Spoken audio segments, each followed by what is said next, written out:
The air was filled with excitement as the rehearsal dinner for my daughter Emma's wedding started. I was so proud watching her stand next to her fiancé Jason, enjoying the good wishes from everyone. I had no idea that the happy mood would soon be ruined by someone I had tried so hard to accept as my own.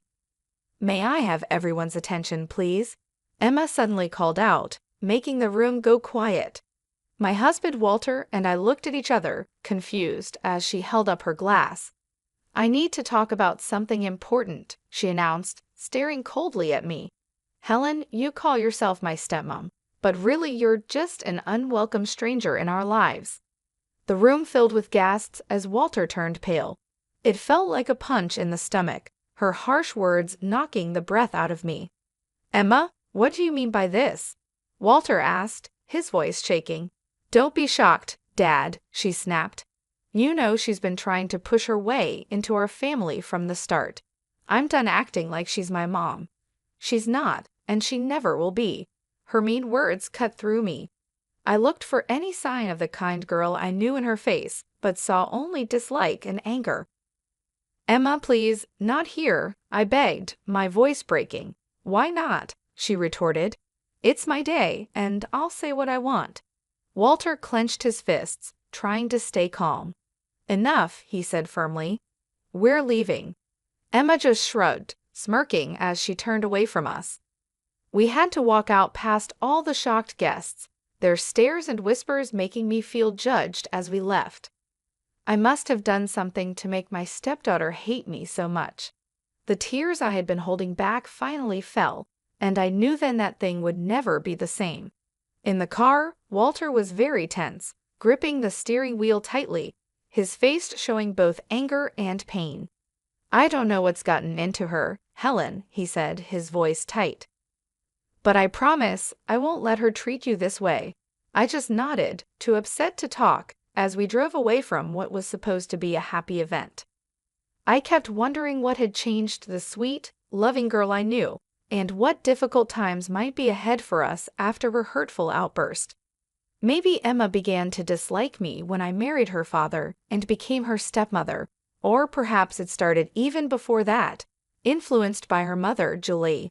Julie had once told her, as she gently touched her hair, "No one can ever replace your real mother." Those words had left a bad feeling, but I tried to ignore it, hoping to create a warm relationship with Emma. "I'm not trying to replace anyone," I had assured her softly. "I just want us to be friends." She nodded, but her empty look showed no warmth.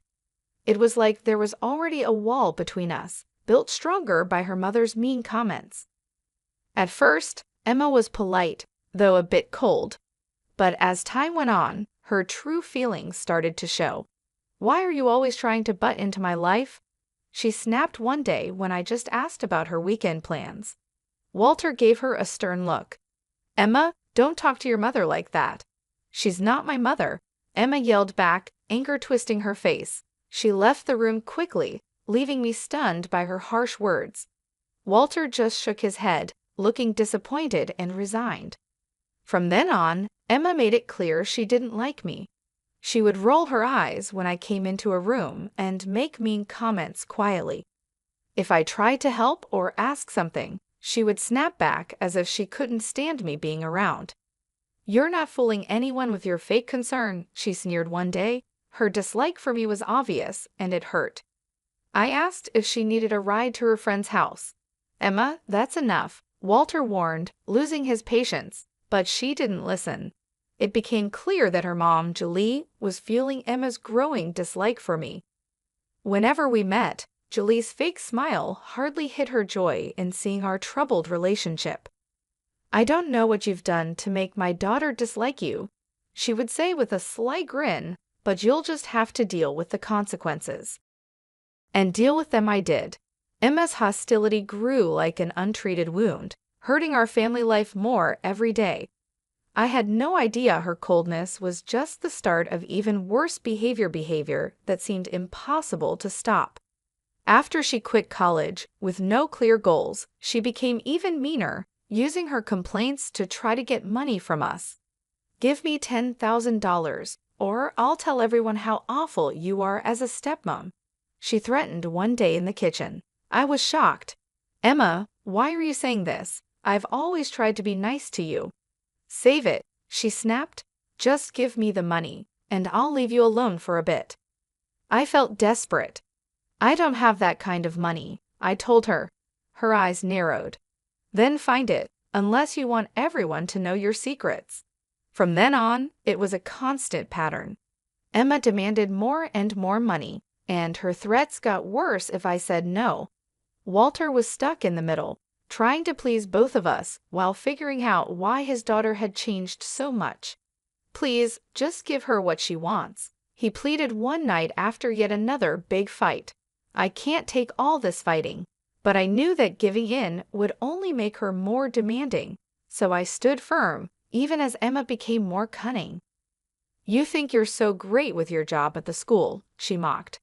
Just wait until everyone knows the truth about you. Her veiled threat really scared me. I could only imagine the kind of hurtful lies she could tell, which would affect my colleagues and the students I was committed to helping. Through all of this, Julie was always there, her mean smile supporting her daughter's terrible actions.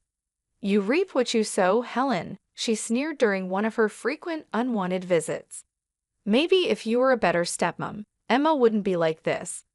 Her words hurt deeply, stirring up a storm of emotions inside me: anger, pain, and betrayal. But even as I felt overwhelmed, a small spark of determination started to grow in me. I couldn't just let things happen to me anymore. If Emma wanted a fight, then I was ready to stand up to her and show everyone the kind of person she really was. And if Julie thought she could keep causing trouble from behind the scenes, she was mistaken. It was time to stop being nice.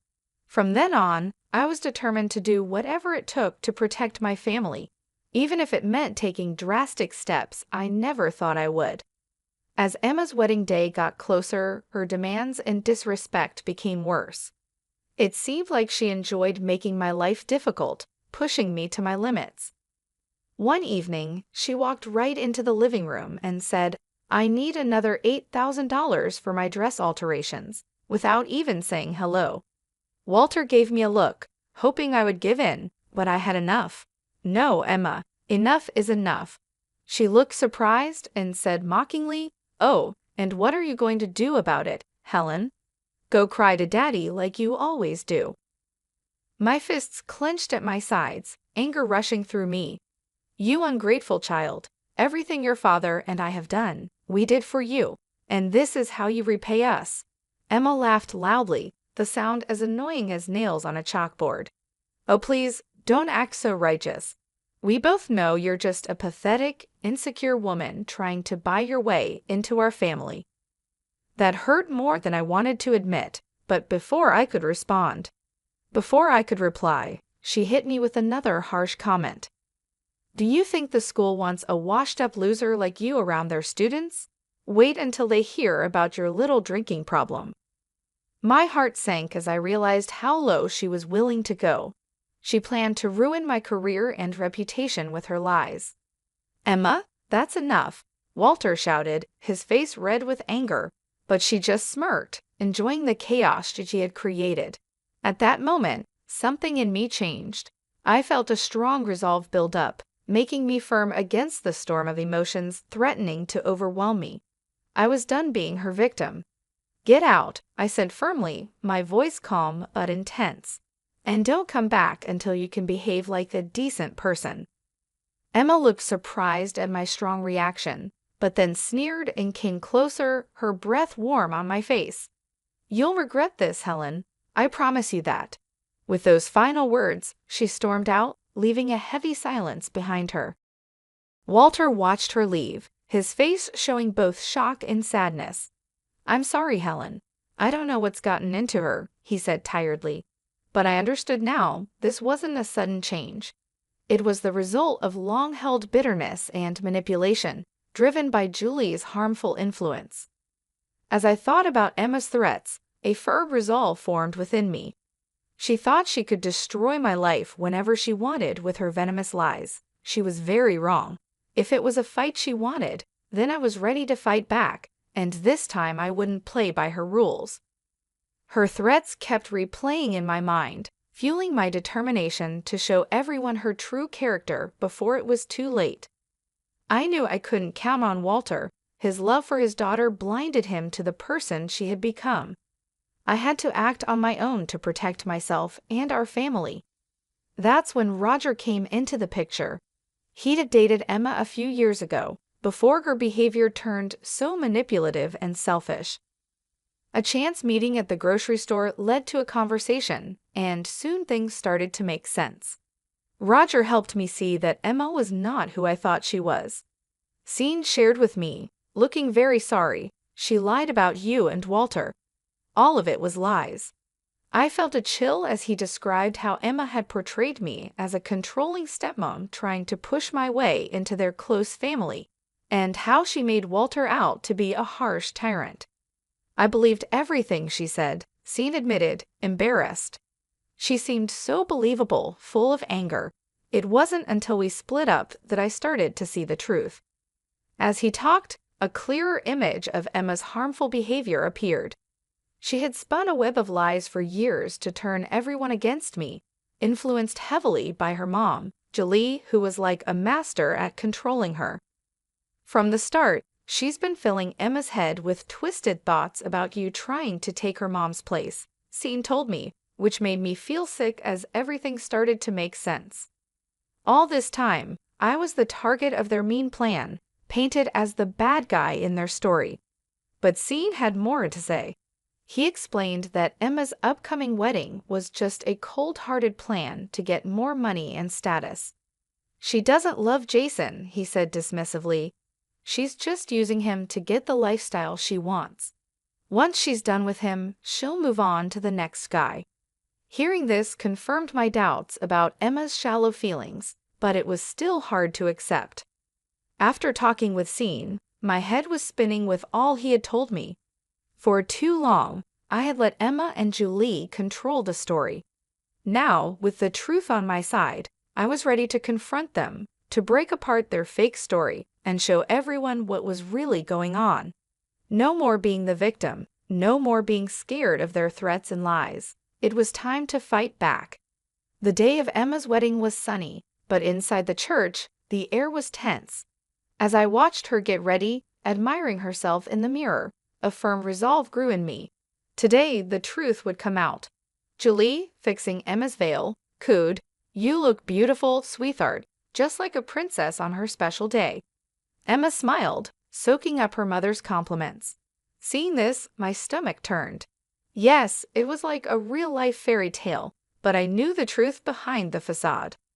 I couldn't help but make a sarcastic comment, complete with a handsome prince and a wicked stepmother. Julie glared at me, but Emma just laughed, not seeming to care about the meaning behind my words. "Speaking of wicked stepmothers," she said coldly, "I'm surprised you even showed up, Helen, after how you've treated me. I half expected you to boycott the whole thing." I laughed bitterly. "Oh, believe me, I thought about it, but I wouldn't miss this for the world." Before she could say anything else, Walter appeared with a forced smile. "Everything okay in here?" he asked. "Just peachy, Dad," Emma replied sweetly, her voice dripping with sarcasm. "Helen and I were just having a little heart-to-heart." Walter looked like he wanted to ignore the tension. "Well, it's almost time. You ready, kiddo?" Emma nodded, suddenly looking excited to walk down the aisle. As the ceremony began and the music played, I took a deep breath, preparing myself. The ceremony went by quickly, with empty vows and fake smiles. But as Jason and Emma were about to kiss, I knew I had to speak up. "Stop!" I shouted, my voice echoing in the quiet church. Everyone gasped and looked at me. Emma's face twisted in anger, her fists clenched. "What is the meaning of this?" she hissed, her voice shaking with rage. Taking another deep breath, I looked at her firmly. "The meaning, Emma, is that I can't just watch you lie and manipulate everyone anymore." Julie's face went white as she realized what was happening. Before she could say anything, I continued, pulling out strong evidence that Sean had given me. This included texts, emails, and recordings that exposed Emma's deceit. For years, you've lied and turned everyone against me while acting like the victim, I announced confidently. Not anymore. It's time for everyone to know the truth. As I showed everyone the proof of her dishonesty and selfish plans, the room went silent. Emma's composure broke, and her face twisted into an angry snarl. "You liar," she shouted, lunging at me. "How dare you ruin my special day?" But it was too late. The truth was out there for everyone to see. Jason's family looked shocked and disgusted. The crowd's reactions showed that Emma's carefully built facade was collapsing.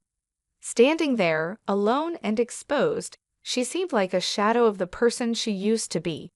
I felt a mix of pity and triumph. The battle was over, and I had won by revealing the harsh truth that had been hidden for too long. The impact of my revelation was like an explosion, breaking apart the illusions we had all lived with. As the quiet turned to noise from the shocked crowd, I prepared myself for the confrontation. "How could you?" Emma yelled, anger written all over her face. "This was supposed to be my perfect day." "Your perfect day was built on lies," I replied calmly, despite the emotional turmoil inside. "Did you really think you could keep deceiving everyone forever?" She tried to answer, but stopped when Jason stepped forward, his face full of disbelief and heartbreak. "Is it true?" he asked desperately, hoping she would deny everything. "Were you just using me this whole time?" For a moment, I almost felt bad for her. Then she smirked, her cold, calculating gaze returning. "Of course not, baby," she said, reaching out to touch his cheek. "You know how much I love you. Helen is just trying to cause trouble like she always does." Emma's words made me clench my fists so hard my nails dug into my palms. I wanted to wipe that fake look of innocence off her face. Didn't she realize it was all over? Apparently not, as she turned her angry look back to me. "This is all your fault," she hissed. "If you had just left things alone, none of this would be happening." Suddenly, a loud voice interrupted us. I turned to see Walter, his face red with anger and embarrassment. "I can't believe what I'm hearing," he said, shaking his head slowly. "My own daughter, lying and using everyone for her own selfish needs." Emma tried to say something, but no words came out. For once, she was speechless, shocked by her father's disappointment. "I don't know you anymore," Walter continued, his voice full of sadness. "The sweet, loving girl I raised, she's gone, isn't she?" The room fell silent as everyone absorbed the weight of his words. Emma and Julie, her mother, locked eyes, silently challenging each other. Finally, Julie spoke harshly. "Well," she demanded, staring hard at her daughter, "aren't you going to defend yourself?" But Emma just stood there, defeated, looking smaller and more defeated than ever. With a disgusted snort, Julie stormed out, followed by Jason's family, their faces showing everything from pity to disgust. And just like that, it was over. The grand event Emma had carefully planned lay in ruins, her dreams shattered. As Jason left the church, his face filled with pain, I felt a bit sorry for him. He was just another pawn in Emma's game, used and discarded at her whim. But that feeling was quickly replaced by a grim satisfaction. The truth was out, and there would be no more lies, no more games. Emma would now taste the bitter results of her actions. In the days following the ruined wedding, chaos ensued as news of Emma's lies spread. She became an outcast in the community she had once hoped to rule. I'll never forget Emma's face when she showed up at her mother Julie's doorstep, desperately looking for help. "Please, Mom," she begged, her voice full of tears she was trying to hold back. "You have to help me. I have nowhere else to go." But Julie just looked at her with disgust and a bit of pity, her lips twisting into a sneer. "Help you," she scoffed, her laugh bitter. "After the mess you made in public, embarrassing yourself and our family." Emma stepped back, shocked. "But you're my mother. You're supposed to support me no matter what." "There are no sides anymore," Julie replied slowly, shaking her head.